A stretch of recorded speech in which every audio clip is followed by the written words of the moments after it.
All right, loading up another episode of Shop Talk. Everything looking good for tonight. Jason Holman in the house first. Good to see you here, brother. It's going to be a fantastic show. We got lots to do and a special guest at the end of the show you guys are not going to want to miss. Trust me, so much happening in motorcycling this week. It's surprising to say that because all anybody wants to talk about is the election. We're not getting into that here. This is Two Wheels, and that's it. Two Wheels, good times, fine highs, and low buys. Shop Talk going live in 8.5 minutes.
Oh, Tony Tello calling it out. Bert Baker is a hoot, man. One of my very good friends, a hero of mine from this industry and motorcycling in general. And by popular demand, you guys called this one out. We were asking who you guys wanted to see on the show. You said, bring Bert back. We're excited to have him here tonight. Great to see all you guys. Remember, man, throw up your hometown where you're coming from. We can give you a little shout out. We're glad to see everybody piling in here. It's going to be a nice full show tonight. David Crum, I'm going to get something to eat. See you in 7 minutes. Right on. Lisa Baker in the house. She's watching Bert. You better be careful. Best behavior. What's good, everyone? What's good? We're going to talk about that tonight. But, man, the King of the Baggers race. That's right. Laguna Seca, baby. That went off this weekend. Incredible. Just 4 minutes. 4 minutes, we're going live. Grab something cold to drink. Remember to hit the like and share button. Help us get this around the world. All our fans out there in Choppertown land, we appreciate you guys tuning in. Everybody from the Cycle Source family, good to see all you guys here. Just 4 minutes, we're going live with this one.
Just about a minute till we're going live. Let's throw out some haze. What's up, Brian Luntz, coming in from Florida. Janine Diffin, Jeff Davidson. Any questions you have, man, we're definitely gonna be throwing questions at Bert all throughout the show. But it looks like we're winding down on the clock. And you have to excuse me, we moved back into the sub-basement studio, so there's no sound effects just for tonight, but let's get this one up on the tracks and get ready to go live with another episode of Shop Talk. Here we go.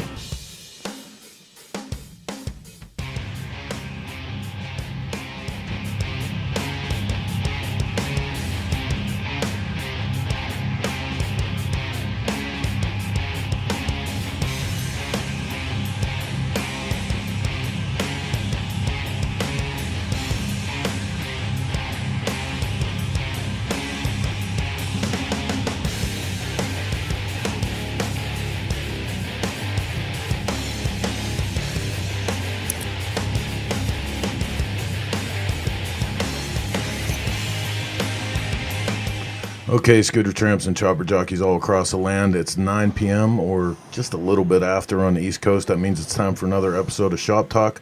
I'm your host, Chris Callen.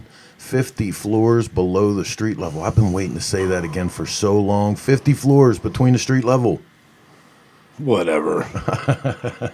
Coming to you live like we do every Sunday from the Dennis Kirk Motorcycle Studio. It's good to see all you guys in here tonight. Lots going on, man. We're gonna try to flip through a bunch of the news, but how you guys doing? What's going on? How you doing? How you guys doing? How you doing? How you doing? It's Monday. It's not Monday, man. It's Dude, Sunday. they're all Mondays. And now I need a nap after going 50 floors down. Yeah, man, we had some service work done to the mobile command center, so we moved the whole studio. And you know, for this thing being portable and convenient, it sure is a pain in the ass. Oh. I don't remember any of it. Anyway, man, like I said, you know, no politics here, no bullshit, a little break from it, if anything else.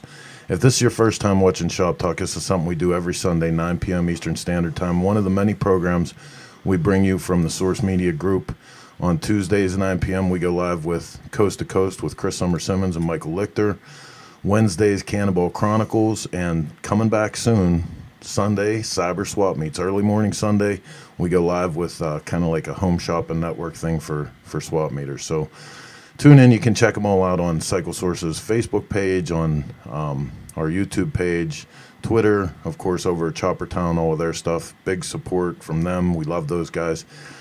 What is Shop Talk? Usually 90 to 120 minutes, all the bullshit we can fit. We usually start it off with a thing we like to call the news.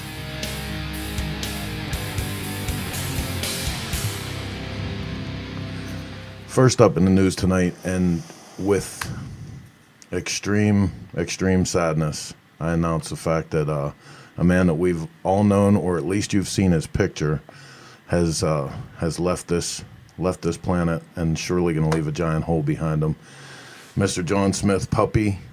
You guys will remember him from one of Michael Lichter's most iconic photos, doing the Iron Cross, going past Bear Butte. And man, if you ever had the chance to catch Story Time with Puppy at the Broken Spoke, Jay Allen used to have him come out and he'd put a stool down, chairs all around in a circle, and they'd let Puppy sit there and tell stories about the old days. But I mean, like, even back in the day with Sturgis, they had a collector card series of like the most notable figures that hung out on Main Street and everything. Puppy has been an absolute staple of that whole event, and just one of the original, real cut from the real fabric. And we sure are sad to see him go, and our hearts and prayers go out to his family. Definitely an iconic person. So, Absolutely. And you didn't get a chance to meet him. You missed a piece of motorcycling history. So with that, again, our prayers go out to him. Let's move on to some industry stuff. Everybody's talking about the King of the Baggers. And when the smoke cleared, O'Hara wins Drag Specialty's first ever King of the Baggers. Yeah, buddy. The debut of the Drag Specialty's King of the Baggers event didn't disappoint at WeatherTech Raceway Laguna Seca on Saturday, as those in attendance won't soon forget the sight and sounds of the Big V twins scratching and clawing their way around the iconic racetrack on Monterey Peninsula in a manner that most couldn't have predicted. Now, this is the coolest thing, man. Like, throughout, them getting ready for the races, we had the fortunate luck to have Mr. Rob Bitos coming in and giving us little updates and stuff.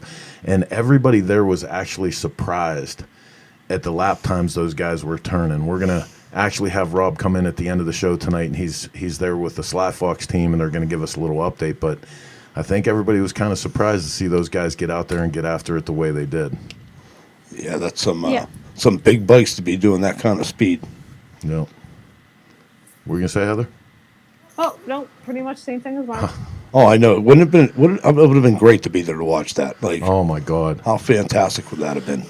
And in the beginning too, like there were a little bit of rumblings about, wanting the rules to be a little looser so the average guys could get in. But you have to figure, like, there's always been this staunch separation between, the go fast, high end crowd, the King of Kings as this sport is called, and the Sport of Kings, I'm sorry, and then the Dirty Harley guys. So I think for this first one, we really had to, they had to go out there, not we. Yeah. They had to go out there, and they had proved that they weren't going to bring leaky old motorcycles that were just going to blow up on the racetrack when they tried to go fast. So I feel like I just heard that. Yeah, you did. All right, moving on to other news. Harley-Davidson and YSE Hog is turning the corner. It's been a tough 6 years for Harley-Davidson shareholders. Shares currently change hands for less than half of the 2014 levels. To add insult to injury, the S&P 500 has nearly doubled over the same period. The motorcycle manufacturers struggled because of older riders comprise most of its customer base, and there aren't enough young people buying Harleys. But Harley-Davidson's turnaround is well underway, and it's starting at the top. So this comes in from Market Beat. The gist of this is, consumer confidence, investor confidence, whatever you want to call it.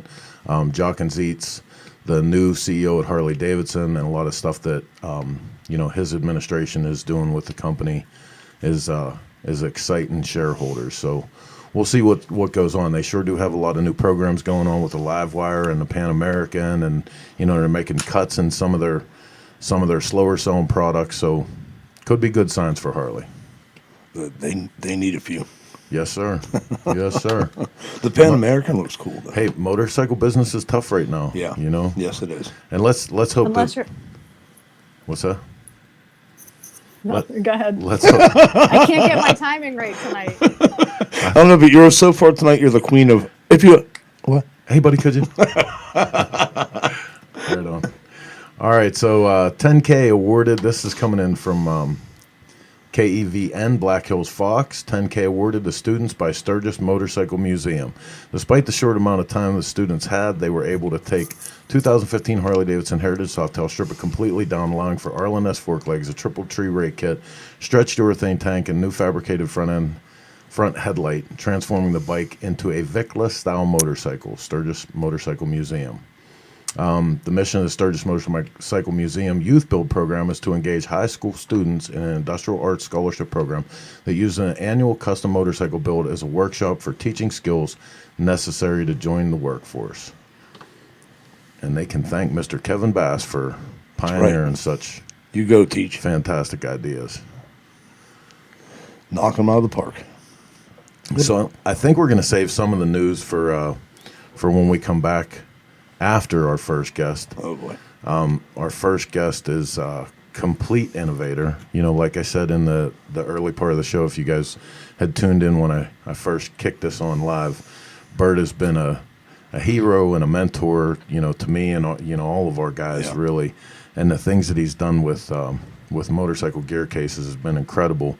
But more than that, Bert Baker, and I will go out and say this right now before he's even on the show, has been a leader. In times where, like right now, when motorcycling needs excitement, not only has Bert given himself and his time to the American Motorcycle Race Association to launch a brand new drag race program, he is also himself responsible for putting on a Run What You Brung every year at the Sturgis Dragway, which is a huge endeavor. You can imagine how hard it is to get all of that stuff together and pay for the whole track for a day just for guys to come out and play. But it's part of his thing, man. Like he's excited about motorcycling. It's not real hard for him to translate that down to the people he comes in contact with. And boy, did we see. So not this year, but last year we took the War Pony out there, and he sure did excite one of our staff members. Yeah, Bert's always one of the funnest people to talk to. So, hands down. I think we're waiting for Bert to come back on screen, but I'll tell you in the meantime, let's go back to. Oh, wait a minute. Here he is. Oh, good. I think I see him. So, ladies and gentlemen, put your hands together. Please help me welcome to the show, Mr. Bert Baker. Bert, how you doing? Hey, man, I'm doing real good. How about you? We're good, man. We're How about good. you? Good, good. Heather and the Heatherettes, man. Let's do it. Let's do How it. you doing, Bert? You know, you work for her. You know this. Oh, I do. We've been telling him that for years, Bert. I'm okay with it, though. I mean, yeah. No. There's comfort in that. Right. You talked about a few news items there, right? I'm gonna show my little. 9 years ago, I met this man, right, at the. Can I swear on this or no? Yeah, you can. Be Bert. Thank you very much. I mean, I got to use the F word. I met this man 9 years ago at the Broken Fucking Spoke, and I'd heard a little bit about him, but there he sat, just chilling, and once you get him wound up, watch out, Yeah. But he's sitting there with a speculum, and I didn't even know what the word meant, right? And what the hell is that? Well, I take it around and I offered it up to the ladies and stuff. What does it do? And then he did it, and I went, whoa, that's a snapper opener. That opens snappers. Or a howdy box. That's a howdy box it's like a can opener for Howdy Box. And and this dude was real. This was so yes, he will be missed. He will be missed. One of the colorful characters of our world that we love so much, Puppy. And then, you know, I heard a little bit about the Laguna Seca thing, right? And I watched it, and at first when they're gonna race baggers at Laguna Seca, it's like, well, why the fuck didn't they just get out Caterpillar D8 cats and race them? You know, I'm thinking, you know what? You know, that's bulldozers. You know, I mean, why would they just stop at racing baggers? But you watch, like you said, you watch them race, man, and they're dragging these, man. Yeah. Every corner, man, dragging these, and those boys laid it down. Yeah, they laid did. it down. Hey, and I'll tell Very you what, impressive. I was really surprised to hear, you know, because Rob Bitos was coming in reporting to us, and he told us the lap times, and it was, I think they were within like 20 seconds of the lap times of the fast bikes, you know, and on a racetrack, if you're behind a guy 20 seconds, you're done. that's a million miles. But when you're comparing two bikes that are from completely different planets, that's not bad. No, they did very, very well. I'm very impressed, and I'm excited about that because, like all racing, I've been trying to think of the psychology of racing, you know, and what it is. You know, we love motorcycles. That's just a fact, right? And motorcycles are like a wicked drug. I love them.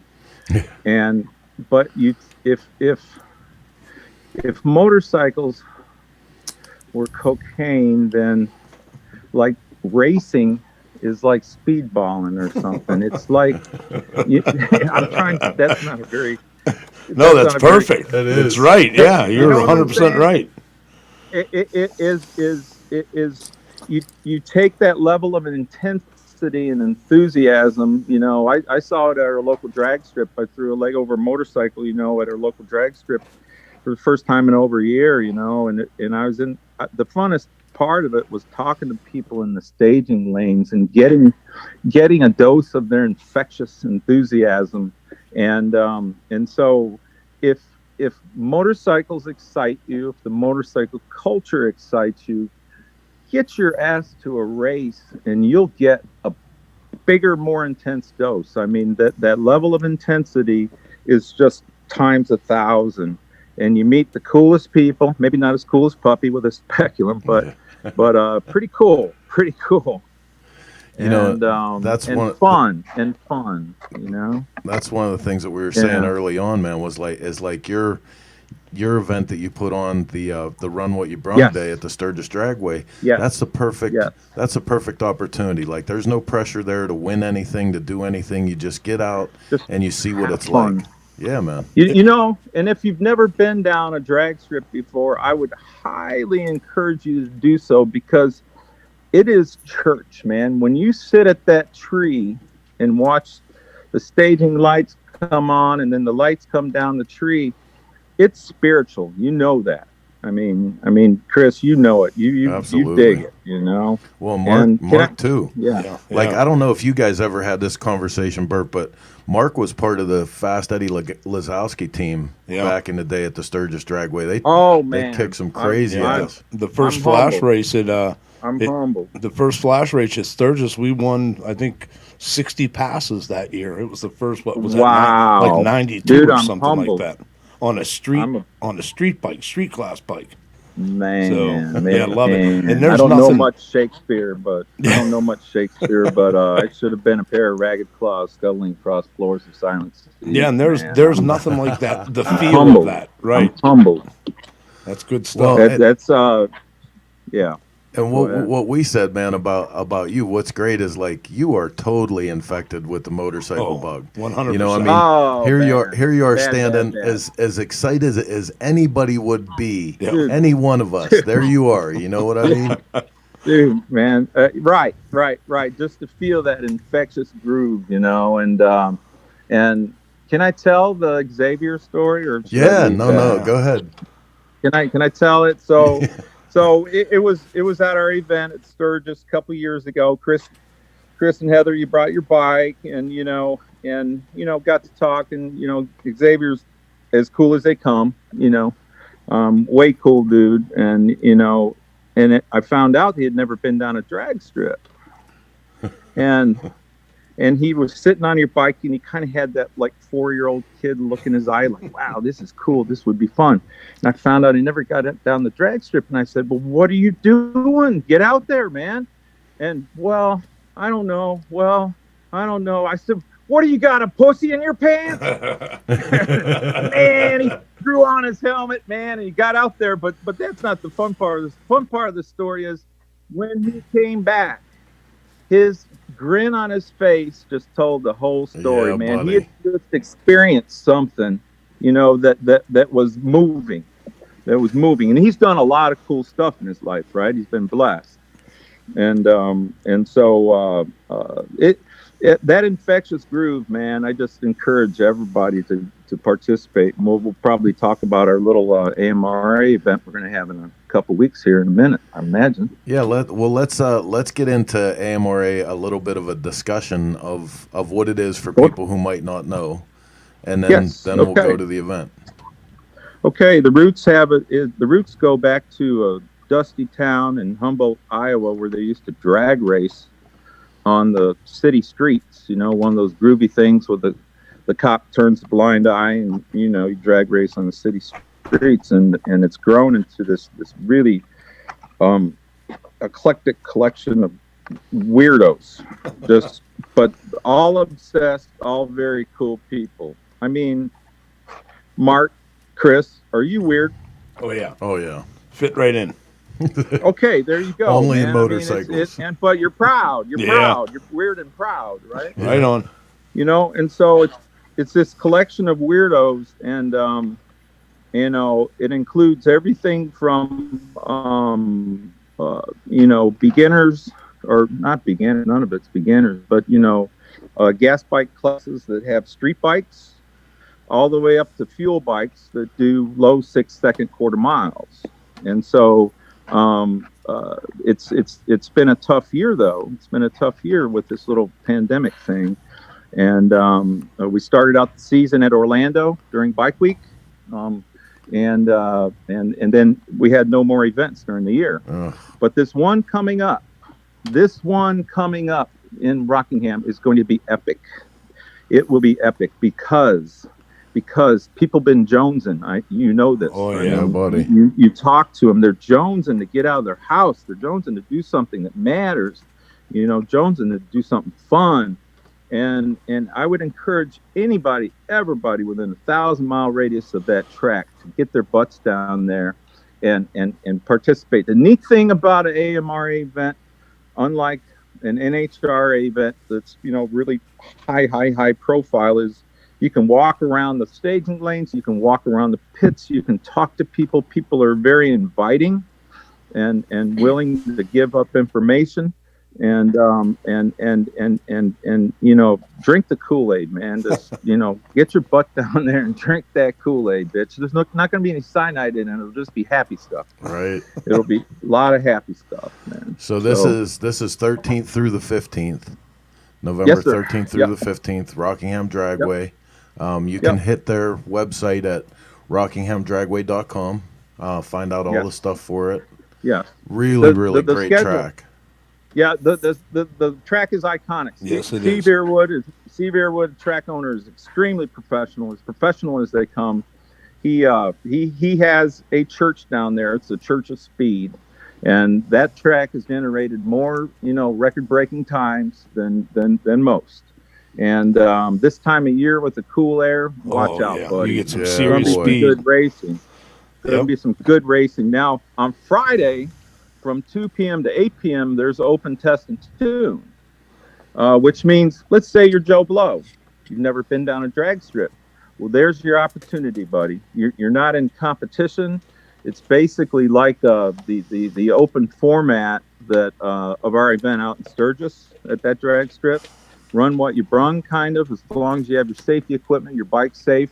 You pay a little money, and I'm telling you, your life will change if you've never been down a track and you line up at that tree, right, Mark? Oh yeah, for sure. Oh man, listen, I would pay the admission fee just to go in for that smell. Oh yeah, the smell at the racetrack. You know what I mean? Like, man, dude, it's church, man. Yep. It's just I love it. And if you've ever had an epileptic crying fit in the starting line when the fuel bikes are there, oh yeah, you Yeah, need buddy. to do that just to experience all the nitromethane fumes, and your eyes start watering, and you think you're gonna die. your chest Just is rumbling. remember, oh, dude, your chest is rumbling. Yep. When 1,000 horsepower motorcycle hits the pavement Yep. hard, it's religious. You know, man. it's I- amazing I- too. You have people for the first time hear those big top fuel bikes, you know, stage and set up, and when they pull out, Oh. it's nothing. They're blown away. It's like watching little Nothing kids. like it. Yep. Nothing like great. it. Nothing like it. You know, I got the opportunity to spend some time on one a few years ago, and I finally got it to go straight. Which is a trick. I mean, which is a task. Yeah, yes, buddy. it is. You know this, Mark. Oh You yeah. know. And it's a task to make them. Finally, when I got straight, it was at Bradenton. I got a good straight run going, but at the 1,000-foot mark, I backed out of the gas because I didn't know if I was at the 60-foot line or in the tomato field at the end of the shutdown. I had no idea where honestly, I had no idea where I was, but I backed out of the gas at the 1,000-foot and felt that front tire come gently down to earth, and I went, whoa. Yeah. Yeah, it's like it's the one thing to ride a bull, it's another thing to actually try and control the bull. Doggy, And that's man. it too. Yep. Doggy. It wants man. to go It's, everywhere but straight. It's your job to keep it going straight. It's and that was the extreme side of the whole deal, you know. But I get out there and race in the 10-second, 9-second gas classes. But let me tell you, there's a class called Outlaw Street. Outlaw Street is a non-wheelie bar. They're up in the high sevens now. These boys are running in the high sevens. People like Getting it. Tim Grendel, people like Mike Motto. Mike Motto had a little stretch there a few years ago where he kept on flipping over backwards, but because he wants it, man. He's a very aggressive rider, man, and he wants it bad. Yeah. But thankfully, he didn't get hurt in any way, and he's going to be there, and there's going to be a lot of fast company there.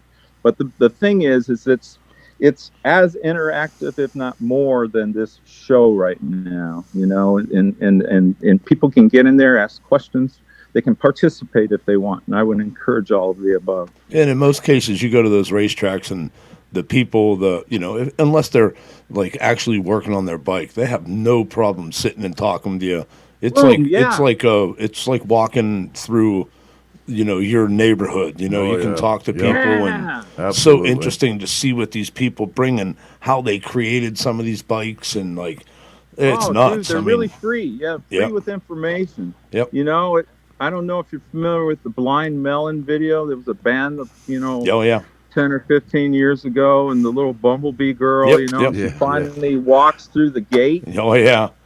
And there are all the bumblebees in there, right? And that's what it is. Feeling at home.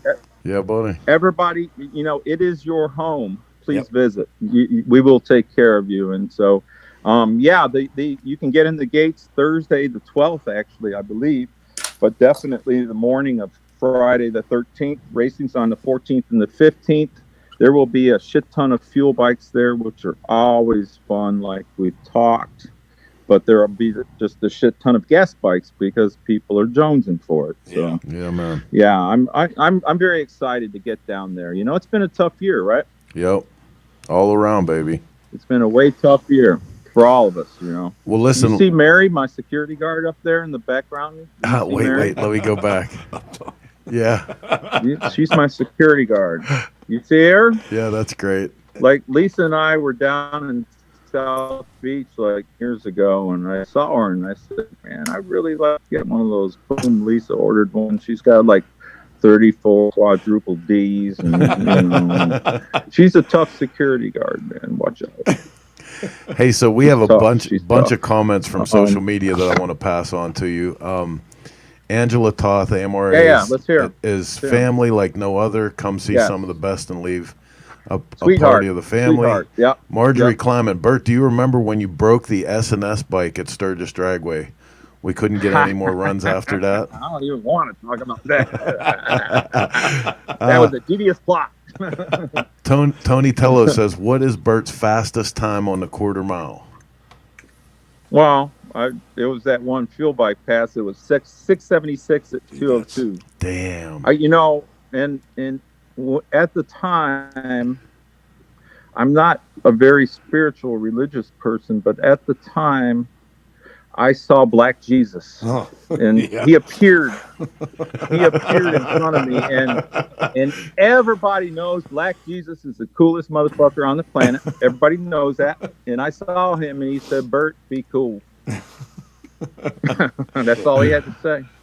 So, but like gas bike stuff, the gas bike stuff is like mid-nines, at 140. I got a faster gas bike in the works, but stay tuned. So we got a couple more. Tom Kiefer Jr. Bert is the coolest. Yeah. Matt Hawkins. Hey, Bert, longtime AMRA racer, first-time caller. Very cool. Steve Very Broyles. Cool. Bert, it was a great time at Sons of Speed. Oh, that was fun. Wasn't that fans. Fun, man? Yeah, dude. I mean, when I first thought of that, like they take these you know more about them than I do, Chris. 1915, 1925 Harleys, no brakes, big wheels, and they race them on the banked oval at Deltona, right? Mm-hmm. No. Yeah. And I thought, well, that's kind of dumb. They make new motorcycles that go fast. Why would they do that? But you get out there, and I happen to know a friend, Rocky Jackson, who runs it. He said it's scary, man, and he's a fuel bike rider. He said it's no bullshit riding a motorcycle that was meant to go 23 miles an hour, man. Running at 80 on these 45-degree banked ovals, man. He said it's a wicked drug. Yeah. Hey, listen, just like we were saying about the King of the Baggers, nobody expected them to go that fast. I can remember being at the inaugural Sons of Speed, and leading up to it, I kept telling Mark, I was like, hey, this is going to be like watching paint dry. You know what I mean? Like, there you go. Right. Around that great big track. And then we got there, dude, and I was like, oh, my God. Like, they were going super fast. Oh, yeah. And, same thing, that love of the motorcycle thing, dude. Like, who would race Harleys on a drag strip when you can, there's other bikes, I'm sure, that are ripping crazy, insane track times and all of that. But, it's that love of it. But then again, thanks to people like Bert and people like S&S, they turned Harley into being able to, we were doing it in 1990 and 1989 when we started. And there was we had to invent half of because a lot of people didn't have Harley. You got to make all your parts. Yeah, and like you were saying, we had to we never in our lives thought at one point would have to put wheelie bars on that Sportster. But guess what? We got that back tire going faster than the front tire a lot of times. So, we ended up having to, and people don't realize a wheelie, when you're racing, is literally the back end's going faster than the front and it pushes its way through, and the easiest way is to go under that front tire. So, I mean, we didn't realize. And now look how many years later, you can buy half that stuff for your street bike and run it. Boy, you better be able to hold on. Yeah, my hat's off to you, man. My hat's off to you, Mark. I mean, it's hard to make an old Briggs & Stratton Harley go fast. Yeah. It was a lot harder to do it 30 years ago. Yeah, and I keep saying we were talking about it. We went to the drag races here in PA, Keystone here not long ago. And which used to be a big deal. Yeah, it used to be. Keystone used to be a big deal. Now it's Pittsburgh Raceway. Yeah, Pittsburgh Raceway, and it's nice because they actually paved the track. And at one point, when you came up to the staging line, if you had your wheelie bars on, the dip was so deep that your tire would come off the ground. You had to you had to position yourself right, and then at the end of the track, if you weren't paying attention, there was another hump that would launch Yeah. you if you weren't Oh, out of And it. that, listen, the running joke was at the end of the track, the parachute wasn't so much for No. slowing you down; it was getting you back, Getting you to, the ground. Yeah, that's Oh, no my joke either. But we were there and we're thinking to ourselves, man, 28, 29 years ago, we were there for the first couple times doing early 10s in a street legal Sportster, like it was nuts. That's motating. Oh, That's and motating that right thing, there. we used to enjoy it because we'd pull into the racetrack after the first. We held the number one plate for HDRA for like 10 years, 9 years, and would pull into the racetrack, and we had a beat up old pickup truck and a dirt bike trailer. Total redneck pride. Oh yeah, and people would load up their but Harley shops would load their bikes back in their trailers and leave because they couldn't beat us. It was fantastic. You put them on the trailer. Oh yeah, instantly. Like it would show up Put 'em still on the bagged from the trailer. night before, and it was so much drag racing. If you've, like Bert said, if you've never been there, you have to go. Dude, you have to feel that. You have Just like hill climbs. you know, I yeah, say the same thing bucket about hill list climbs. or whatever, man. Bucket list or what? Get out there, get involved. I promise you won't be disappointed. I mean, you know this, Mark. I Yep. mean, it's just. Yeah, I racing. promise. Did either one of you go to the Hogs Gone Wild thing there this a few months ago? No, we've been so stuck, dude. You know that's pretty interesting new manifestation of drag racing is a Hogs Gone Wild thing. It's a sanctioning body. The owner of the sanctioning body, Roger Edgerton, has been described by my friends as an African American Bert Baker, which makes me want to meet him very much so. Me too. And so, but his format. Oh, you there? Yep. You there? Yeah, we're still here. Okay. His format is bringing big money purses to the table. Yeah. And that is very exciting to me, and it's very exciting to a lot of people. It's rumored that there could be a $100,000 race next year put on by Roger. Wow. Oh, That is exciting.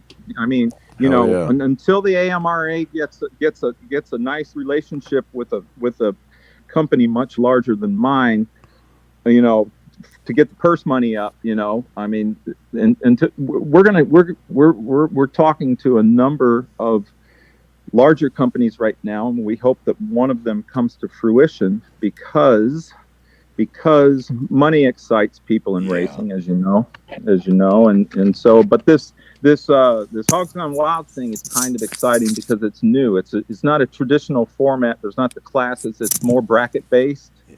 And so that's kind of exciting to me. And for most of the racers too, because I say in all the years we raced, I think the biggest purse we ever won was like $300. Like there was no money in it. There's no money in it. It's just fun, Yep. Except for the fuel guys. The fuel guys usually have big purses, but but that's what it takes. Every time one of those things starts up, it's trying to destroy itself. So. Yeah, so if you leave the track with a running bike, you're ahead. Yeah. And we always, and back then had the, Jim McClure and Dennis DeFlippio and Happy Rings. Like, those are the guys we got to race with, which, back in that day, Oh, Lumpy, Chicago Joe. Oh, it was nuts. Yeah. Russell Hildenbrand. Like, watching some of those guys race were, and the guys with the top fuel bikes that weren't big money guys, you'd question if them dudes weren't going to blow up on the line half the time. Like Lumpy did one day, dude. Right? Listen, I was at New English Town and shooting from the side of the tree, and Lumpy's bike blew up, and it split his frame in half. The motor hit the ground, and a push rod came right past my head, and he was out cold on top of his bike. He was out cold. The cylinder exploded, and the bike was still pumping, and it was moving his head up and down with every stroke of the motor. The motor hadn't shut off. And like Heather's looking at you right now, thinking, "What's wrong with that boy?" She looks at him like that a lot. Hey, so listen, part of I mean your real story here, man, is you've like through your entire career with Baker Drivetrain, you've innovated some of the most incredible products, new bikes, old bikes, solving problems, making cool shit. We got a question here from John Wayne Stevens, And he said, Bert is working on a 131 M8 project. Ask him about that.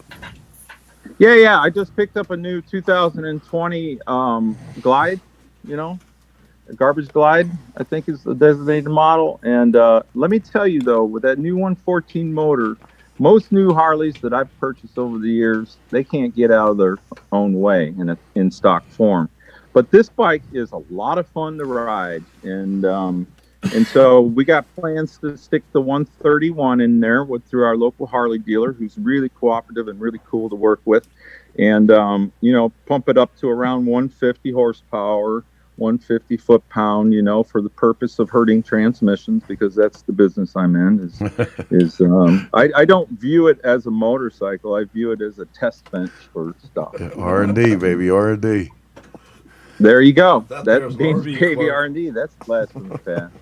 And so, yeah, what's up? We got Mitch Bodine in from Facebook says, Don Johnson, ? Fastest TF Harley with tack riding it. He was a Jersey guy, did a couple of shovel motors for us. Tack's bad company, man. Japanese guy. He's bad company. He's a badass rider. He has no fear. No fear. I see Matt posted Pete Hill's name also. Yeah, boy. That was another one. I was on a magazine ride. We both have a lot of respect for Buzz Cantor, back when he used to do the magazine rides.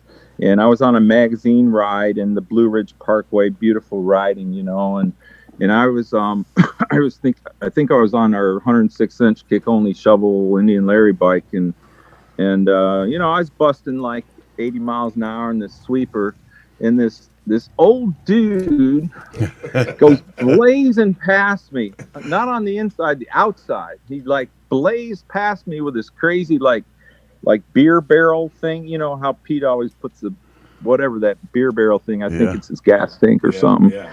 This dude goes blazing by me. So we come to the stop, and I finally get to meet Pete Hill, the sweetest guy in the world. Fuel rider from hell. Fuel rider from hell, iconic man.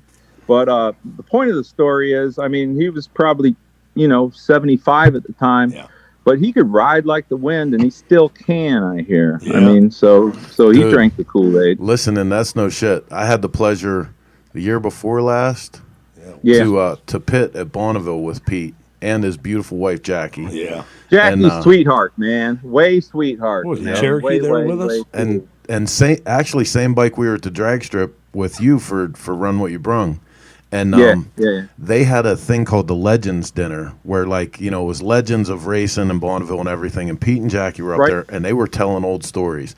And apparently their disagreements in the pits were legendary. And I had never heard some of the inside stuff before their book came out, right? And they were talking about one time that Pete said that they had a particularly strong disagreement, and Jackie mixed his fuel. So he said, I knew as soon as I turned that bike on that she did something with that fuel. He said, I looked at her and said, woman, how'd you mix that thing? She said, don't worry about it. Just go out there and get us that money.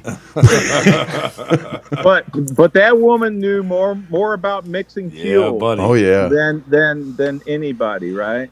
She still does, but back in the day with all the exciters and all the crazy shit they used to put pubic hair from virgin women in there or something, go fast.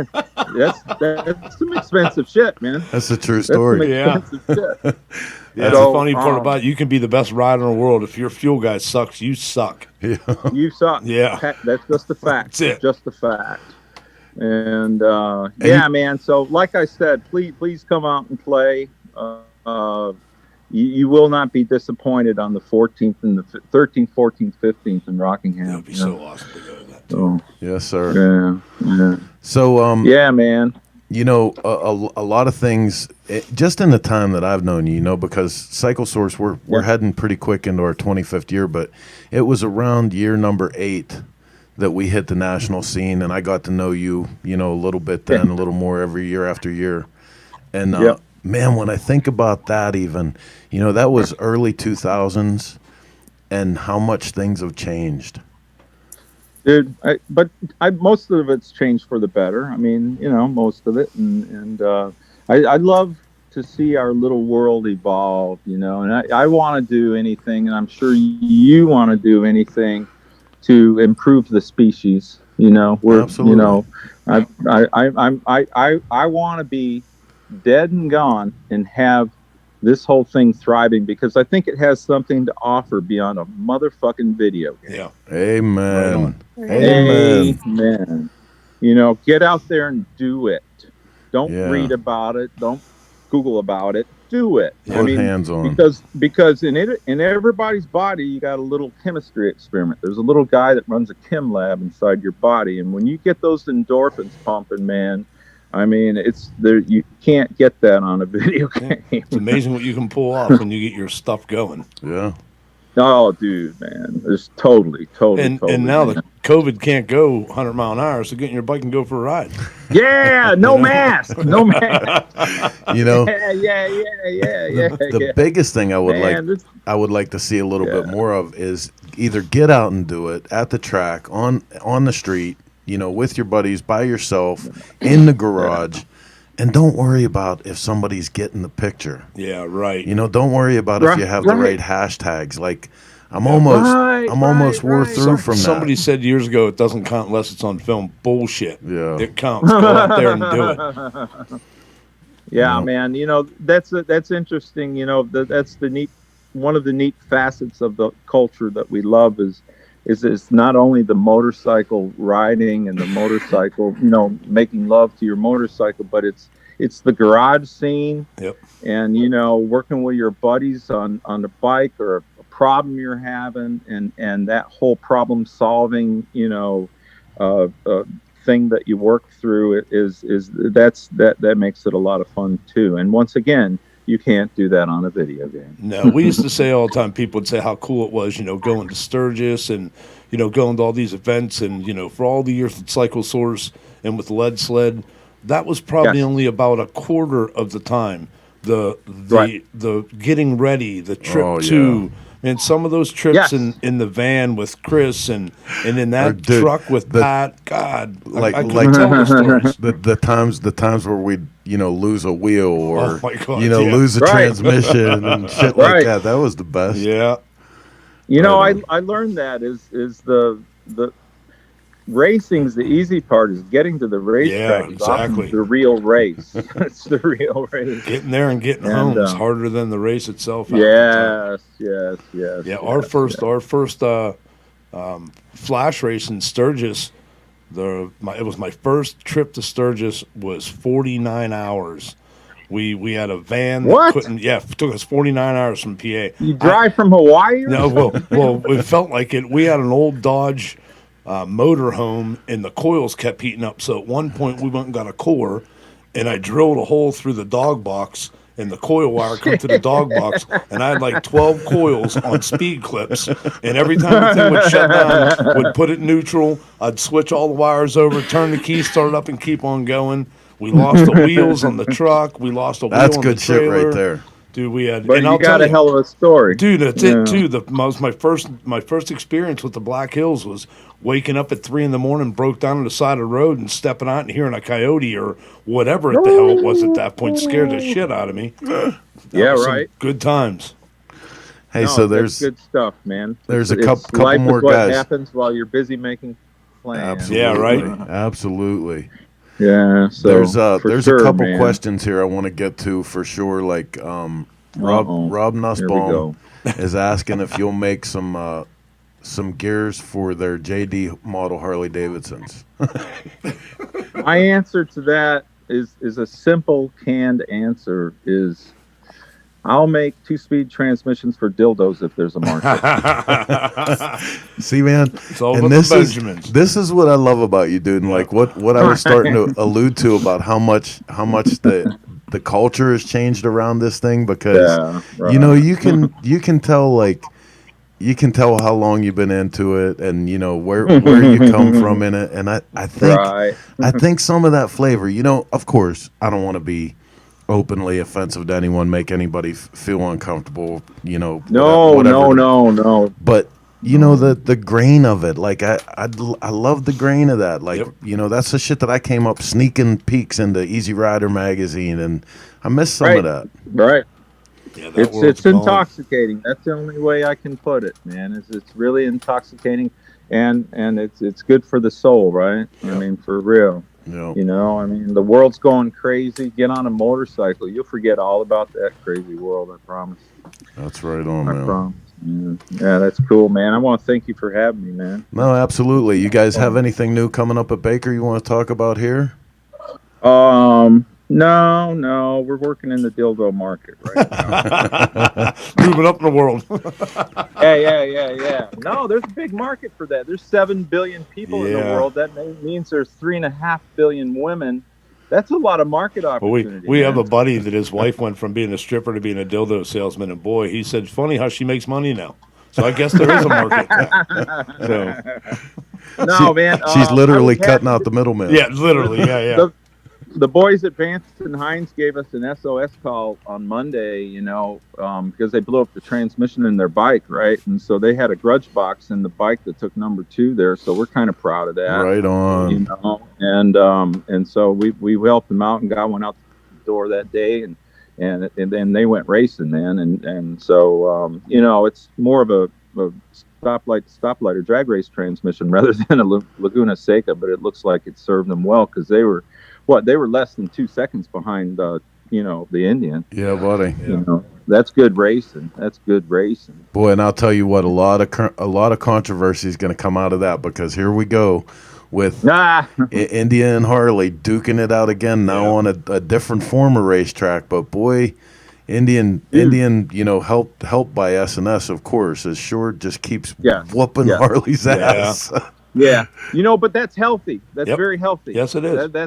I encourage, you know, Chris, if you want to open up a transmission motorcycle, you know, store, I don't care, man. It's healthy. Competition's good. That's what makes the world go round. Yeah. If everybody liked vanilla ice cream, this would be a boring world, you know? Yeah. Boring world, man. Give me the rocky road, brother. Right on. Give me the rocky road. Yeah, man. Well, right on, man. Listen, you guys can check them out at bakerdrivetrain.com. You know, we're actually just getting ready to go into the shop with your six-speed overdrive transmission we just got for Heather's brother's bike, and we're going to do a whole bunch of little clips on that. And that was a really great opportunity. You know, I'm lucky enough to know Bert and be able to call him up for stuff like this. But you know, this transmission had a catastrophic failure in 3rd gear.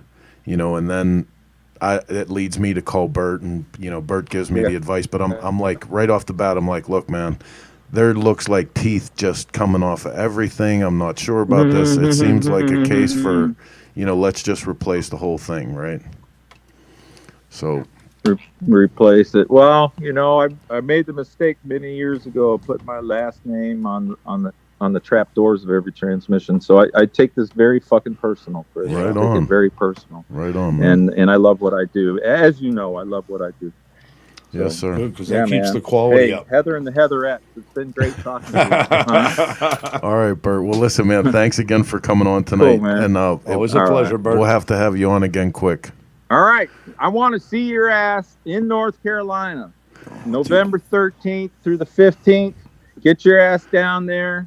You will not be disappointed. And there's a little bit of wildlife going on in the evenings, too, in case you want to participate in that. So, all right. Be good. All right, All Bert. right. See you, Bert. Kids, have a good day. All right.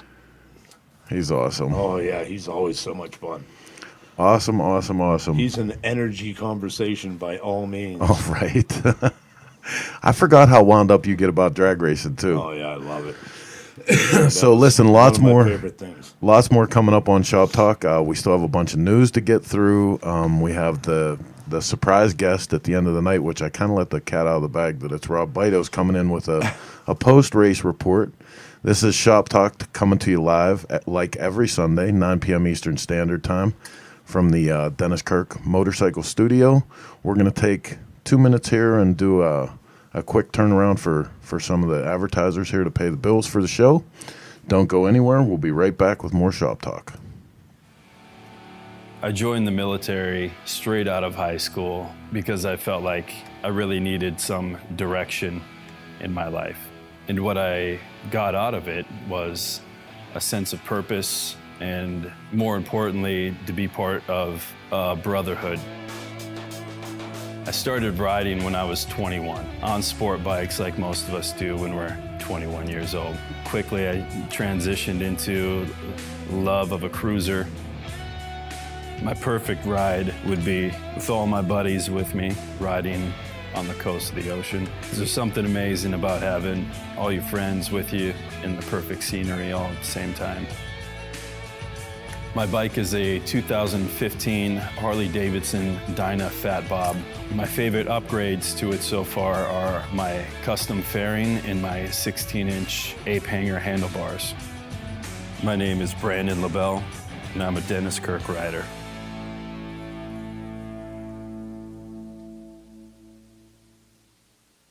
Xavier with Providence Cycle Works in Austin, Texas. Your host for the 2021 High Seas Rally, the only biker rally on a cruise ship. I'm super pumped and way excited to be on the ship this year. But what I'm most excited about is the custom bike that I'm building for one of you guys to win. You're automatically entered when you come on board with us. Let's get ready to rock. So right. Take it easy.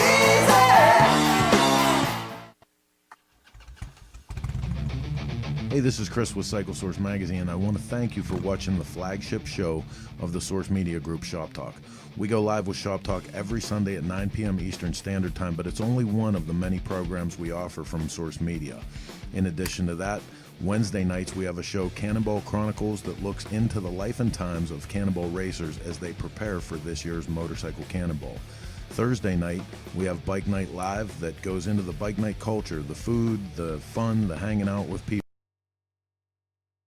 Sunday morning, Cyber Swap Meets kick off, where we have a sort of home shopping network approach to motorcycle swap meets, and we bring guys on that have live parts to sell right there. All of this in addition to our staples, which are Grease and Gears TV, live on the street from the events and rallies, Grease and Gears Garage, Grease and Gears Garage Roadshow. We look forward to bringing more of this type of entertainment to you from the home of Two Wheel Entertainment, the Source Media Group.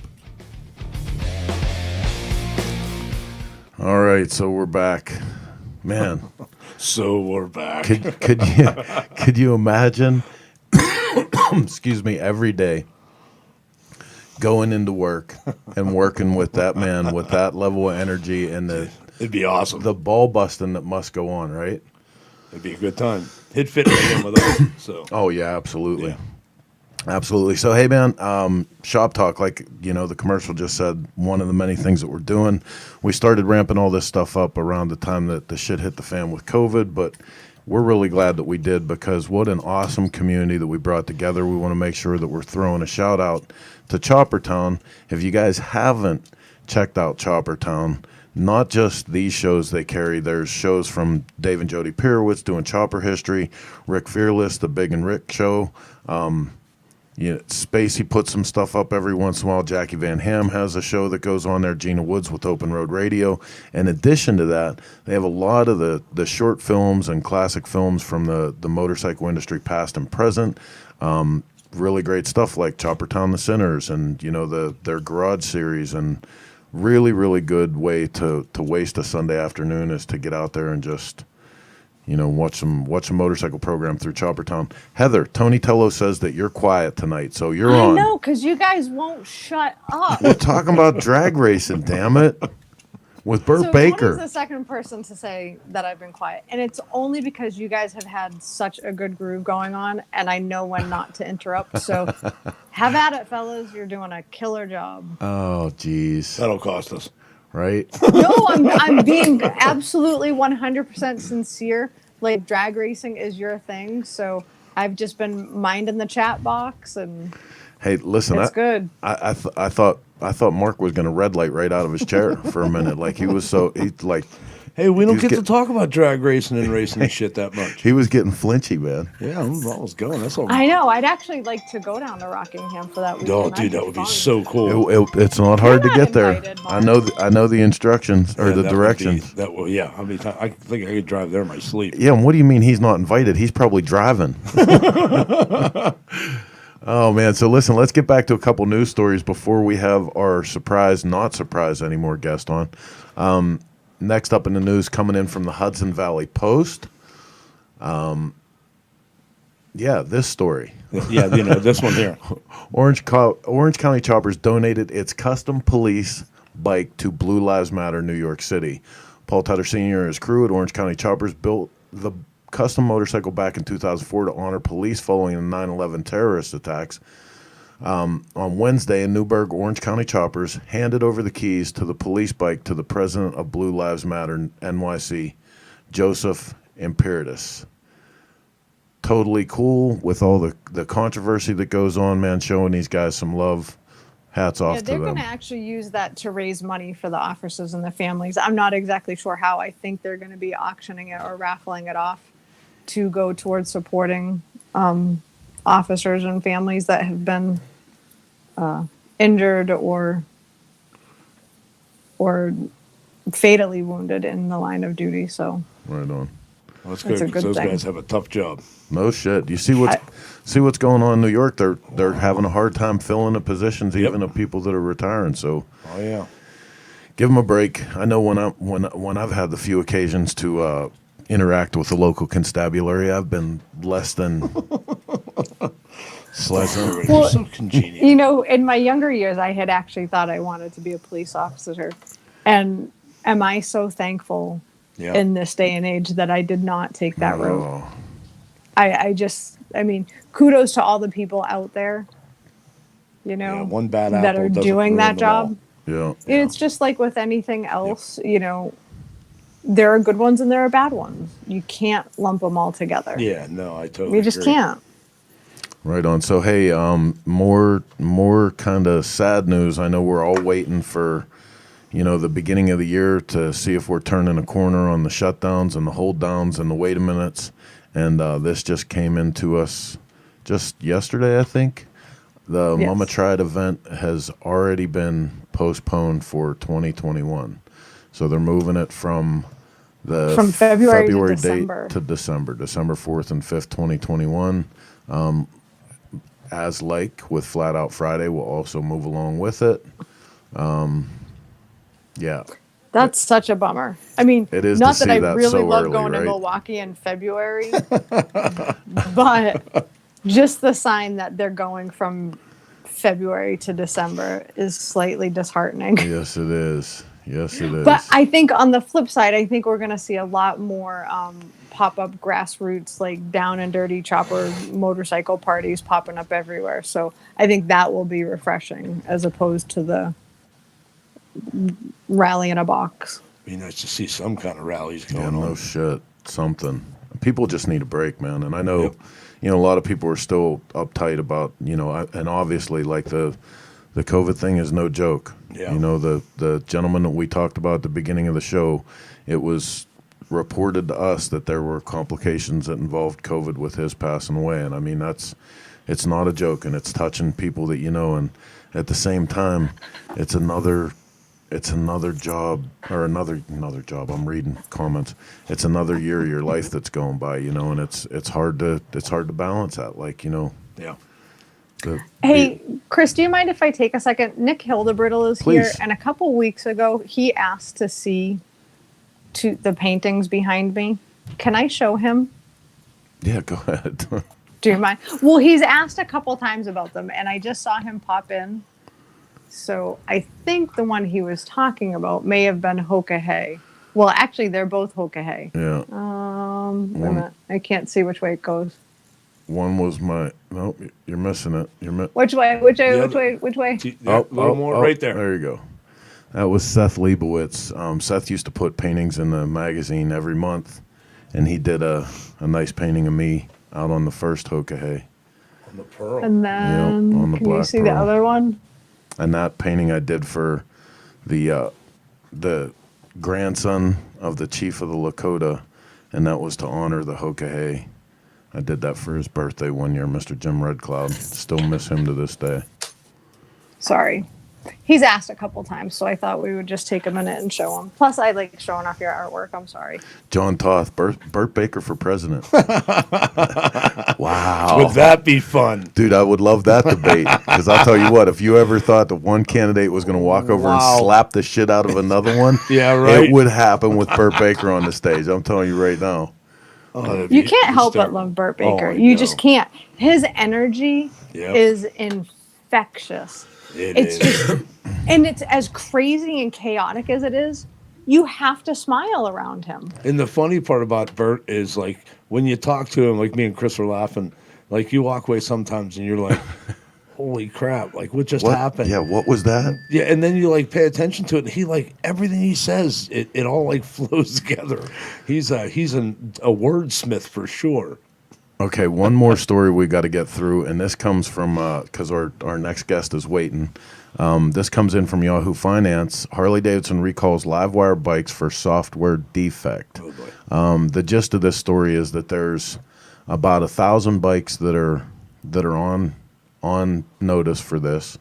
Per National Highway Traffic Safety Administration, recall has been issued due to reports that a few of the 2020 Livewire motorcycles have electric powertrains and unexpectedly initiate a shutdown without providing a clear notification to the rider that the shutdown sequence has started. So it's not a lot different from my shovelhead, but in some cases, the vehicle does not restart after the sudden shutdown, again, just like the shovelhead, due to a software defect in the onboard charging system. So, not a real big deal. Harley-Davidson actually comes out with a comment that says this really they expect only affects about 1% of the motorcycles from that model year. So I do want to take the opportunity. I've been seeing a lot of people lately on social media here and there with the clear and present need to defend the Livewire. And it seems like there's this whole thing going on between the old biker, new biker crowd that, you dirty old biker bastards just don't want change. And, and they're saying that the Livewire is getting a bad rap from people that are just traditionalists. And I think for some of us, before you go all the way out on that limb, it's not entirely about that. It's the fact that, the price point of that motorcycle compared to the several other bikes that have already been in the market, Harley still has some work to do with that bike. Yeah. And of course, like everyone's saying, it's not a bike for everyone. I don't think it would be a bike for me ever. And I don't think it's a bike for every purpose. You're not going to do, you're not going to do the coast to coast trip on it. You're not going to do the four corners. No. I don't think that's what it's intended for, but more specifically, it needs to fit that market better. Yeah. If they're going to be competitive, they're going to bring that bike into the market, and they're going to take that brand along with it, because you can either have one or the other. You can have the traditional mentality where the brand is everything and you'll suffer through whatever just to have the brand and participate in the culture that goes along with it, or you're going to enter this new market where that the depth that brand goes isn't really the same as the traditional, so it's got to be about the product. So. Yeah, I agree with you. I think if they had come in at 15,000 and they market it to urban areas, because that's really its best use is urban areas and things like that. And again, 30,000, that's just too much. 15,000, if they came in at 15,000, I think it'd be a completely different story. Yeah. And on top of that, if it's your gig, then run with it. Don't let anybody deter you from that. You know what I mean? Absolutely. Yeah, if you like it, go get it. And listen, if I had the extra dough, I'll tell you right now, I'd have a Tesla in my driveway. Yeah, damn straight. But I will say though, the people that I do know that have ridden them have been very impressed. Right. Yeah, right. Oh no. And these are traditional, even you, Chris, I think if you got in, I think your initial reaction would be very impressed. Yeah. Well, and I remember, but it's not something you're going to buy. It was like 10 years ago that I saw my first electric motorcycle hit the Bonneville Salt Flats, and I could not believe how fast that motorcycle took off and got up to speed. Yeah. It's incredible. It's incredible technology, but there's just, infrastructure, cultural acceptability. Like there's a whole bunch of stuff in play there, but I just don't want to see people get into this piss and match of old biker, new biker thing about it, because I think I fit kind of into half of those categories, and like Hey, whatever. You're a straight old biker. You keep you just shut the hell up. You're a straight old biker. How about Sorry, that? honey. All right, listen. Hey, with that, we're gonna cut to our next guest because I can't take any more old jokes from her. We reported over the weekend of the King of the Baggers race that happened in Laguna Seca, and man, like the views on everything that was happening in social media with that was absolutely off the hook. I was fortunate enough to lean on my good buddy Rob Bidos and guilt him into giving us reports, and I was totally surprised. I kind of knew that these guys were going to bring it hard, but boy, it was amazing to hear that stuff. Rob, what's going on out there? Oh, we don't have sound yet. Hang on. Try that. While he gets sound, I want to clarify. You're not old biker as in age. You are an old soul biker with old world biker values. You have always held on to those and not strayed. That's what I mean when I say you're an old biker. He's 50 now. Let's go back to Rob. You can try to save that later after the show. What's up, boss? Am I finally here? You are. Yeah. Okay, I had all kind of things going on, technical difficulties. We're still in Monterey. The airports were all shut down. There was a big storm in the Rockies, so we're still here. So it's like kind of we had to stick around just to take care of all the messages that were coming in and everything. Let me get plugged in here because we're got low on thing. It's been that kind of day where everything's going on. Well, I can only imagine you've had like 1 million phone calls since this thing has hit the social media wires, boy, because it was off the hook from start to finish. Finally seeing the bikes live and in person, hearing the reports about their lap times, watching the, first practice, first heats. It was, we're still sitting around. I got, here, slide up in here real quick, Alex. I got Alex Fox from Sly Fox Performance, the youngest founder in the event. Then I'll slide back to you. A company just a couple years old, carbon fiber, and came into the event, not a full factory back team. We had a couple of those in there. Obviously, the folks from Harley and Indian jumped on board, partnered up with a couple of the squads as well, and they represented themselves well. But as a pure privateer team, the Sly Fox guys, top 5 in the event, and man, it's just electric what's going on. We've seen some of the posts are over 1 million already. You shared with me that 60,000+ people were logging on to the walk around at the pits. People are into this right now. Well, and it's like we said in the first report, man, it's the first thing that is truly new that's going on. You know what I mean? Like when people started hearing performance bagger, yada, yada, yada, the bikes were on the track at Laguna Seca, dude. Yeah, right. That's insane. That's fantastic. That's the beginning right there. One of the things that was really crazy, and you and I, Chris, have experienced this throughout our lives. If you're going to be a guy that is going to try to, you're going to take the risk. You're going to try to lay it all on line. You're going to try to come up with something. You've done it numerous times from your magazine all the way up through, and you take a risk. And you're going to encounter people that they want to express their opinion, and they want to, I don't know, do you call it doubters or haters or whatever like that. And when this came out, and it wasn't just the road race community. There was even some Harley people, I guess, that come out and were like, this can't succeed. This can't win. This isn't good, the whole bit. And I have to think they have to completely rethink what they talked about. This is one of the coolest things that you can do. Yeah.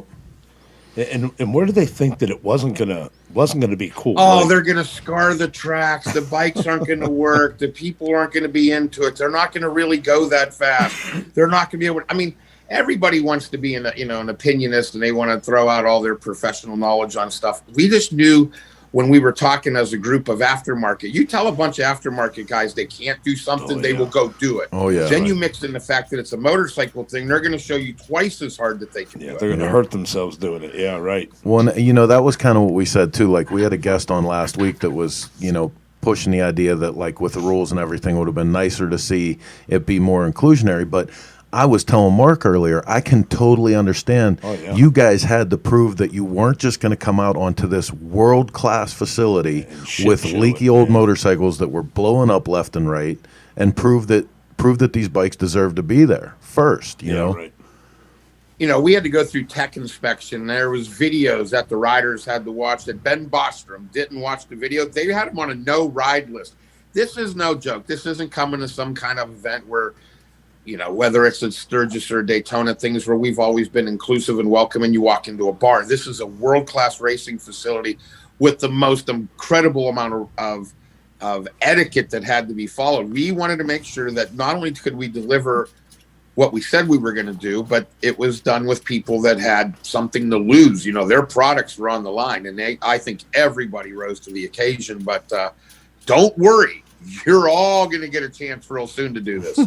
Well, and that's what, you know, we just got a comment in from Brian Peltier replying to Cycle Source. That's not a bad thing, and it's not. You know, now that they've proven the legitimacy of this, I mean, you guys are even already talking about, you know, maybe a 3-race series for next year. Well, when you say we're talking about it, it's Moto America that talked to us. They felt that what we were able to not only bring to the paddock, what we were able to bring to the viewing audience, the social media that came with this, the way people and listen, whether you have doubters or whatever, or people that are on your team, it's content, and people right now are starved for it. We were able to deliver this in a manner that it's something for everybody. You know, I mean, it's something that people have in their garage. They can afford them. They can buy new ones, old ones, whatever, and get out there and do it. So I think track days around the world are going to go through the roof. Oh, absolutely. Absolutely. What was your take, Chris? I mean, I value your opinion more than, what do you think? You know, like I said right from the very beginning, you guys could have went out there, and as long as no one hand grenaded on the track, and as long as it was respectable, and there was a good race between first and second, second and third, third and fourth, you know, as long as there was a good race, I think it was a win, because I think this expands on the idea that the new generation of motorcycle riders that are coming into this are coming from motocross backgrounds, are coming from flat track backgrounds, are coming from, you know, racing of all styles and sort, and they're ending up in the Harley thing, and they want to bring some of that with them, you know, and this is an extension of that. I remember, you know, going to the Superbike races, watching Nicky and Roger Lee and Tommy race around the track, and like, I wanted to see the Harley truck there so bad. I wanted Harley to be part of that because I loved the racing. Yeah. I loved going to all those tracks, you know, and like whatever part that you guys get this back in, that the, you know, Harley-Davidson and the aftermarket companies that are making the parts for those motorcycles are back at that track, I am in love with it. What do you think, man? You were out there top 5. You had this 9 months. These guys had to get these bikes from concept to racetrack, and dude, it wasn't easy. Oh, that was a stressful 9 months, let me tell you. We put a bike together, and it made all the laps, and we qualified 5th, and we placed 5th, and I couldn't ask for a better place. You know, we were up against some heavy hitters. We had SMS, we had Vance and Hines. Trask built a hell of a bike with the turbo. Roland Sands had another Indian Challenger, and I'm pretty happy with what we did. You know, my rider was very satisfied, and at the end of the day, he told me that feels like a real race bike. You know, the crazy thing is, you know, I mean, you know, for a long time, the V-twin community, and I hope it never goes away. They had these bike shows where, you know, you brought your bike into an event, a lot of craftsmanship from etching and painting and fabrication and shows and stuff. But when you take something to a racetrack, and then we had guys that changed motors in between practice sessions, changed transmissions. And gang, here's a tip.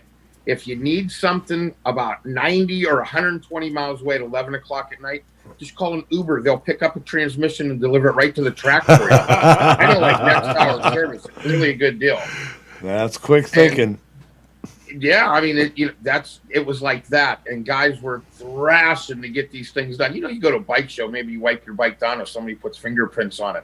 Every time they rode these bikes, they needed tires, they needed, brake pads, they needed master cylinders. I mean, it's you are working on your motorcycle in between sessions, in between. And the thing is, you know, and you hear the race car guys talking about, they're gathering data. Yeah. The next time they go back to this place, they've made just chassis changes that are taking seconds off their lap. Yep. Now let's talk some real shit. First of all, I want to know how much smack talking was going on after the race between the Harley and the Indian. Come on. You gotta remember. So hold on. So here's the thing. How much would have been probably going on if it weren't. I mean, those guys had a lot of factory people here. Yeah. You know what I mean? Support there. So those two teams, they had a lot of factory help. I mean, there's a difference between OEM factory help and aftermarket factory help. When you have, kind of a little better budget, but none. The one thing that I will say, the camaraderie among 99.999% of the teams working together, helping. If somebody needed anything, guys were diving in. This was so important to everybody that the proof of concept was what it was. And man, a big tip of the sombrero to everybody that helped, because we never could have got it done without their effort. Dude, that first turn off the line, we're just showing that video right now. Like, I think that was one of the coolest things ever. Like seeing those bikes, and you had no idea what was going to happen coming out of that. There was no clear sight of who was going to be at the end of that turn. I mean, you and I've been to the 80th, or well, I didn't go. You went to the 75th, to the I went to the 80th, didn't I? 81st, I didn't go. Yeah. Anyway, Sturgis. I mean, we've been there for historical things. Historical things are one thing. When you get something, especially in the year 2020, that has never, ever, ever, ever happened. Yeah, that's epic. That's. Yeah. I mean, that's when you're part of history with these guys. When they took the track first time at a Moto America event on Friday morning at 8:00 in the morning for their first practice session, and some of the the guys standing on pit wall, because we were first. So if anything's going to catastrophic happen and we're going to have a delay and somebody's going to, slide out, or a motor's going to malfunction, it happens in the morning. Now you're back behind all day long, Yeah. And the next thing is, well, what are they going to turn for laps? Now, none of us had any idea. So I go, well, what do they turn for? 120s. I'm like, okay, what do you think they're going to turn? 2:05. Yeah. Now, this is just guys, right? And the first lap they came through at a 1:41, and then the lap time started dipping. All of a sudden, things got a lot more like, whoa, these guys are bringing it. Yeah. Then, again, you get back to everybody talking about, the corkscrew is going to just destroy. Did you see what they did to the corkscrew? These guys manhandled that part of the track. Yeah, we just had video up of them coming through it. Yeah, it's insane. Is there anything that looks cooler when these guys were backing it into the first corner, coming in trap speeds at 126, 127 miles an hour? I mean, that's testament to how hard they worked and what. If this is the first step, man, imagine what happens by the time they get these things really dialed in. And then you think about it, that's a lot of bike to be throwing around. I mean, those guys aren't playing around with a little bike. There's a shit ton of weight there. Even with the weight they cut off of it, it's still a hell of a bike. Even just figure the air between the fairings and the bags and being up off the ground a little higher there. Give them guys a lot of credit, boy. That's some badass racing right there.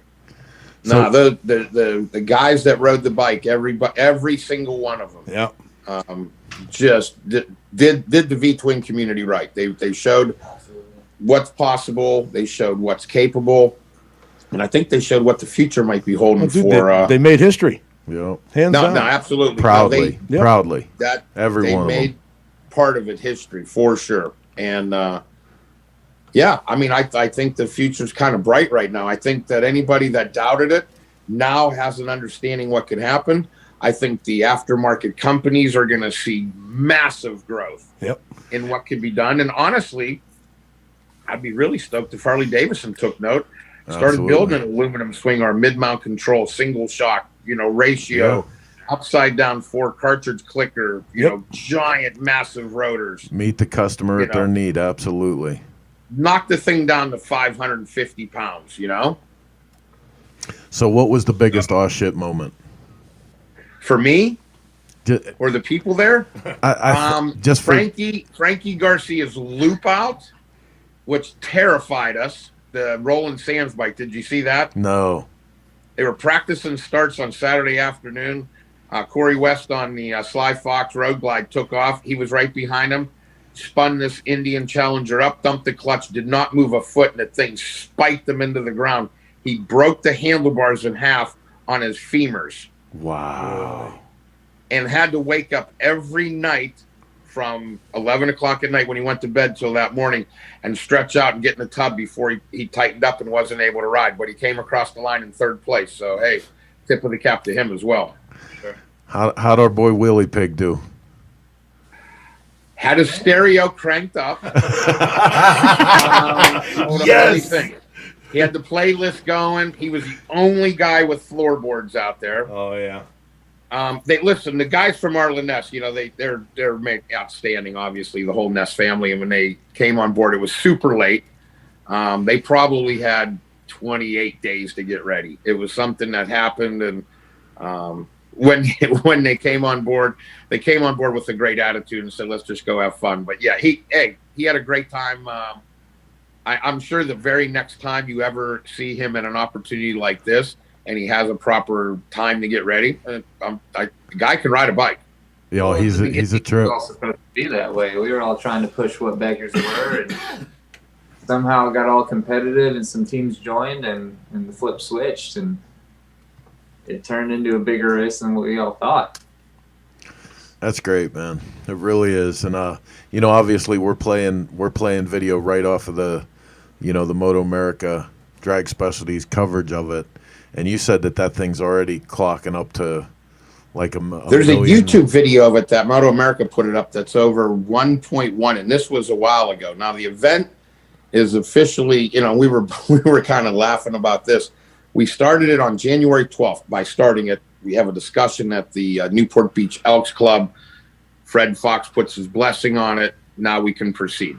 Yeah. So from that day till the race was just about 9 months. So we gave birth to bagger racing. It's now 1 day and 1.5 hours old.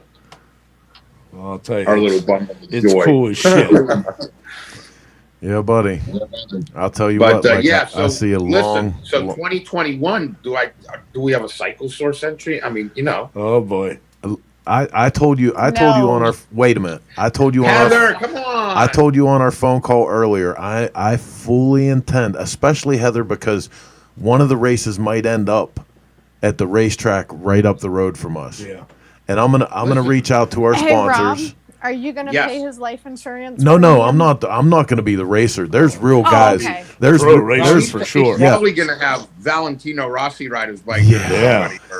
Marquez, Chris, he's got a thick Rolodex, man. He could pull out some superstar power. My Rolodex is way thicker than my wallet, though. I don't got Rossi money, baby. Right, that's just it. But Rolodex is way thicker than the wallet. Hey, but seriously though, like I want to talk. If you're a supporter of Cycle Source Magazine, our sponsors, our advertisers, I am absolutely looking to put a group of us together to put something in this. Yeah. If they're doing a 3-race series, I want to get behind it, and that means that we'll throw in all the promotional aspect that we can put behind it. If you guys are interested, I'm going to be calling you real soon about this, because this thing just looked like it was off the hook. And like I said, I'm so happy to see these bikes back at the racetrack, at the Sport of Kings. I want to be there. Like, I can't believe I missed this one. And everything about it was so unfortunate from the pandemic side. No fans. There were some campers there. And like I said, it's so odd. I mean, you obviously know what 1,000cc super bike or even a 600. They have a smaller twins class and 400s and things, and they have a zippy liquid cooled sound. When these things fired up and started rolling out on the track at 8 a.m, Yamaha, Suzuki, the privateers, the small kids, everybody was on pit wall watching this. The campers that found their way into the campgrounds were up on the hill. It was the most watched event this weekend on site. And if we could have had a V-twin crowd there, I think the support that we would have seen could have literally would have been off the made charts. this the biggest event of the year for them. Yep, absolutely. And that's like you'd said before. This is the first time that they had done this race. I mean, it's everybody said, "Oh, you can't race a bagger, you can't," and they went out there and showed them up. So good for them. Hey, Rob, You could never say you can't race a bagger. There's right. video proof that yes, you sir. can be one of the baddest dudes ever on one. Oh, yeah. Or dudettes. I know there's some girls that can ride too. Well, listen, I think anybody that's ever followed Big Ricky Hoffman around on his bagger will confess to the fact that you can absolutely race, or you can at least act inappropriate as hell on it. Yes, you can. And then let's not leave the pearl out of that either. Oh, yeah. So Yep. Yeah, that was another one. People would ride that thing past people, and they're like, "Holy shit! Somebody put a drag bike inside of a dresser."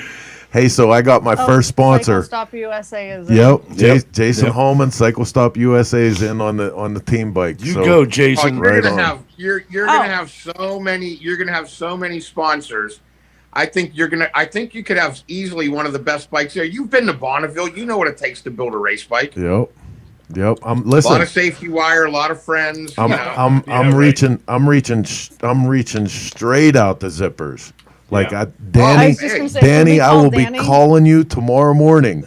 Zippers got to be in on this because my Hey, Chris, my how motorcycle about from that? Zippers is 34 seconds ago, ridiculous. Heather's out. Now she's calling Zippers. Yeah, right. That's awesome. I love my wife. Oh shit.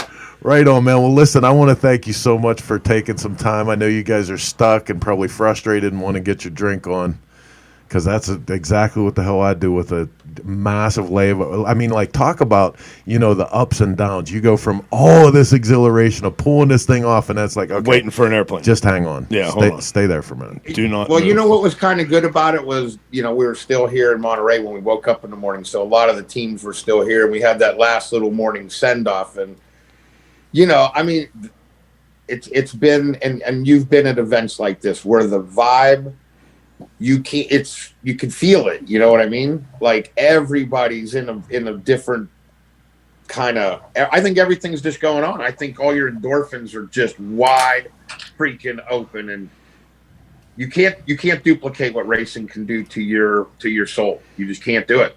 Oh no, it's definitely. I think racing could be healing in some points. I mean, I on agree, top of the fact it could 100%. kill you, but on the other end of it, it could definitely be healing. So. Oh, right on. Yeah, that's cool shit. Hey, I want one of those Sly Fox hats. Yeah, buddy. My grandfather's call name when he was a detective was Sly Fox, and now I'm looking at that hat. That's cool. Sly Fox Performance. And the parts are badass. Yes, too, right dude. on. We got to get you guys on the show for some of them parts. Do Rob the digits, and I'll get it sent out. Oh, that's Sure. that's badass. I love it. Right on. Yeah. Well, cool, You man. have to send me the Fly Fox care package. You might even be one of our fashion models back on the East Coast. That's hat shirt, COVID mask, the Do whole some thing. booty shorts. Yeah, right. Oh, that was a horrible picture. Oh boy, I gotta go home now. All right, man. Well, listen, thank you guys both for coming on tonight, and I look forward to the build up of what's coming. So please keep us in the loop. So What I can't wait is and I know you and I talked about this, Chris. I can't wait to see a first turn of the Cycle Source Media bagger at Pittsburgh International Raceway coming into turn one, full drift. Team manager, and I could see Heather with the headsets on, dual stopwatches, the clipboard. oh, she listen. You should see the look on her face right now. She'd be out at the track with the sign. This is your lap time. Pick it up. Pick it up. What is wrong with you? Chris, do you remember? Smalls could have ran better than that. Step it up. Oh Jesus, Rob! Remember when Big Jim Stewart used to stand with his foot on the track? I could see Heather out there. This line right here. And then moving 10 feet closer to the corner for the braking marks. We're going to step you up here a little bit. Yeah, just a little. You can do it. What were you saying, This Heather? this Do you has remember nothing what but I a said good to time you when you written all made your over it. first pass on the salt flat? No. I was scared. I was petrified when it was your turn to go out on the salt. Remember, all weekend I tried talking you out of it. Yes, and I told you if I died there, it was a good end of a story. Oh, you had to say that. And I told you, so scared the whole weekend, and then it came up to your turn. I'm like, well, if you're gonna do it, make it count. So if you're gonna do it right, do That's it right. good, and just go all out. But I can't, especially if there was any idea that I was ever going to ride one of these bikes in a situation after watching those guys this weekend, a whole nother level. I'm out. We need a racer. And I'll tell you, drag racing's one thing. This is a whole nother deal. Nope. Hey, listen, so much respect for the drag racers. Yeah. Those guys get up there, the reaction time and things like that. But, the hard thing about an adrenaline rush like that, I mean, even, they have these doggone baggers, I think, in the 8-second range or something Easy, crazy like that. this was, this, and I think it'll grow, but it was 8 laps, minute 40, the sighting lap. You're in it when you're done. It's rare, I think, that you get out of a drag race and come back and your forearms are exploding. I was gonna say arm pump and you're exhausted. The whole bit. It's more of a rush. I'm sure a massive one, but lap after lap, trying to hit your marks, trying to battle the guy from behind you, catch the guy in front of you, make sure you're hitting your mark. It's just, there's nothing like it. Yeah, had to feel good though, right? As a racer to prove the doubters, you know, because I'm sure like in that class, man, I'm sure there was just people with their shitty looks, just like, oh boy, here come the guy, here come those guys. Had to feel good. Like I said, the road race guys were one thing, and even just some of the V-twin guys that didn't see how this could be a benefit or work for the greater good. And from this point on, I promise you there'll never be another invitational only. We proved the concept. It's a cool ass thing to do. Right on. Now, let's see how many people want to put enough O's in cool to really make it happen, Yep. Yes, sir. Get the crews out there. I want to see some dealers building bikes. I want to see Cycle Source on a bike. I want to see, Progressive Insurance. Everybody. Twisted T. I can't wait to see the Twisted T race bag. Oh, listen, I'm calling Billy tomorrow, too. Yeah, right? Listen, I'm trying to put all those labels on one vehicle. Hey, wait a minute. We have a Twisted T bike build coming up. Maybe it's a shovel head. That ain't going to happen. Did you see these bikes? We haven't signed that shovel over to them yet. Well, listen, I'll tell you what. I'll make this commitment. Twisted T bagger. Hey, Heather, imagine Chris in those Twisted T leathers out there, the knee pucks. Oh, Jesus Christ. No. I look like a... Yeah, he's got to do track days, Just for fun. Yeah. All right, well, listen, I'll make this commitment to it anyway, no matter what happens with a Cycle Source partial, fielded bike or whatever. But whoever's signing up for this, leading up to the series, I want to interview everybody. So get them in touch with us. Bring them. If you're working on a team, if you're building a bike, if you're fielding a racer, get a hold of us. We want to have you on Shop Talk. Come hell or high water, we're going to be at the next race. Yep. Oh, I'm counting on it. I'm going to have to watch. We'll drive there all together if we have to, whatever it takes. Oh, right on. That'd be awesome. All right. Be going into the off season right now of racing. This was their final event, so I truly have to believe today's their last Superbike race. That Monday afternoon, this planning is going to start, and seeing that the relationship that was good with them, just to give everybody a fair shot, I'd love to have some big announcements out by Christmas. Have the whole what the deal is. Well, you have the floor here, buddy. Those announcements. Yeah, you have the floor here. No, for sure, and that would give people a chance to get. Again, it took these guys 9 months. Now I think some guys would have done things different. They wouldn't have worried so much about this and done more of this. But here, give them a 30-second piece of advice for the builders out there. Is you went through this from a street bike to a race bike. Oh, this was my personal bike, and we completely modified it to work on the track. And it wasn't until actual practice at Laguna where we were learning about all these things we needed to modify. With racing, there's the highest of highs and the lowest of lows, but at the end of the day, we made it happen. But the special thing about this V-Twin community is I had other teams helping me out with things that we needed to modify, and we were all together. My racer comes from a road racing background, and he was shocked at how supportive our whole industry was and how the V-Twin guys were all just in it to help. This was the first time for everybody, and there was a bunch of hero moments that went down, and nothing can describe how awesome this weekend went, and I want to do it again. That's great, man. Congratulations to all you guys. They're saying it in the chat box here. Congratulations on making history. This is so badass. Like, you got to walk away from this really feeling like you put your mark in the motorcycle history books. You should be so proud. Well, no, we are, but doing something once, that's cool. I want everybody that's truly interested to be able to experience. I want the dealerships out there to have the passion to build the bikes. I want the riders. This is going to open up a bunch of seats for guys. When I'm telling you, Colin Edwards and John Kaczynski and these guys were texting going, we want to do this, you're going to have an opportunity to partner up with a road racing legend if you want, you know. Not only the seats on the bikes, the seats in the stands. Yeah, buddy. I mean, this V-twin community will load that place with people to watch those baggers race. Yep. And you know, we're at Laguna Seca, and I don't know if you had ever been there, but the stands aren't as impressive as this massive hillside with the corkscrew. Right.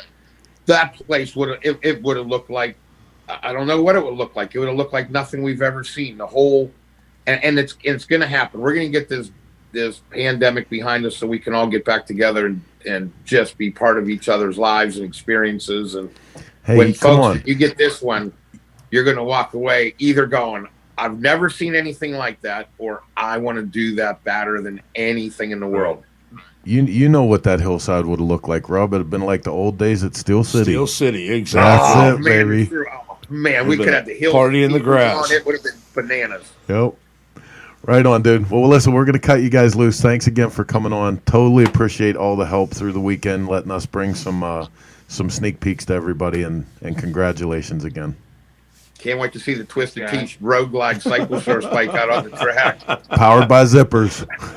I'll talk to you guys soon. Thank you so much for all the support, Chris and Heather and everybody in the Source Media group.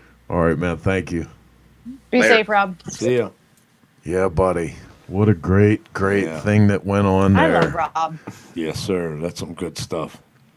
So, hey, man, real quick, we want to hit a couple events before we turn you guys loose. Remind you that we're coming to you live from the Dennis Kirk Motorcycle Studio. We ship today, which means if you're late as hell like me all the time on the stuff that I'm building, they're going to hook you up because they ship today. What does that mean? Like, I think up till 8 o'clock at night, they can still get it out the door and onto a plane and into your neighborhood by the next day. So check them out.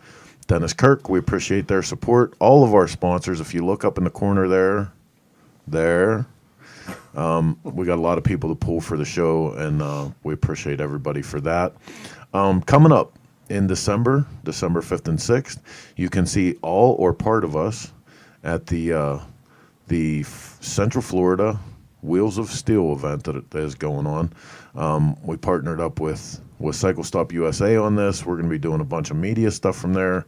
Be a really good time. So make sure if you get the chance to get out for that you are in attendance. We're also going to be there with Flat Broke Chops and Rods. So you get to see some of the bikes that we build and as a separate thing. Don't forget, there's still time to twist up your ride. Get in on the Twisted Tea 2020 sweepstakes bike.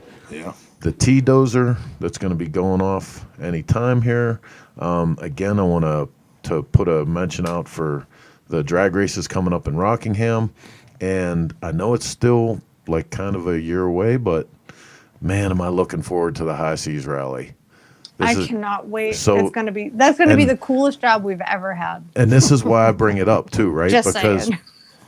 when they had to switch things up because of the rescheduling, they actually moved to a better vessel, right? Yes. Like the new ship is bigger and it has water slides and a mini golf course, and like it's super cool. I can't believe we actually get to go work on a cruise ship. She almost sounded real quick there, Mark, right? Like, and then this one time at band camp. Yeah, so I don't understand. I know, and it's probably good that you don't because you'd be mad at me right now. Well, no, not really, but it's so funny. You can check out some of the stuff that we were talking about by hitting their websites, cfwheelsofsteel.com, highseasrally.com, denniskirk.com, twistedtea.com to get in on that bike. Hot Leathers, we appreciate all the support that Andy gives us all the time, and I think that's going to be about it for Shop Talk tonight. Wait a minute, you got to give a shout out to Mitch Bodine. They have flat track racing this weekend at the New Egypt Speedway. Hey, and look, I was ready for that. Look Jersey. Here. Look, see that? NewEgyptSpeedway.net. You go, Mitch. You look right here, 1031. 1031, is that right? Yes. This 5 Saturday p.m., is 20 Halloween. bucks. AMA flat track motorcycles, flat track under lights, 2 and Central Jersey motorcycle swap meet. And anybody goes there, got to give Mitch a hug for me. Yes, sir. So, love me some Mitch. A big old dirty one, because that's right. how Mark rolls. That's it, especially when it comes to Mitch. Right on, man. So listen, that's going to be it for us for tonight. What an incredible show. Thanks again to Bert Baker. Thanks to Rob, everybody at Drag Specialties, everybody who participated in King of the Baggers. And I think that's going to wrap it up, right? I think so. We appreciate you guys for letting us into your headspace for a little bit. And until next week, stay away from the television. Go get on your motorcycle because COVID don't go 100 mile an hour. The world is a less fucked up place when you're by yourself in a helmet. That's all I can say. That's all I'm going to say about that. So until next week, same chopper time. Same chopper channel. Bye, Felicia.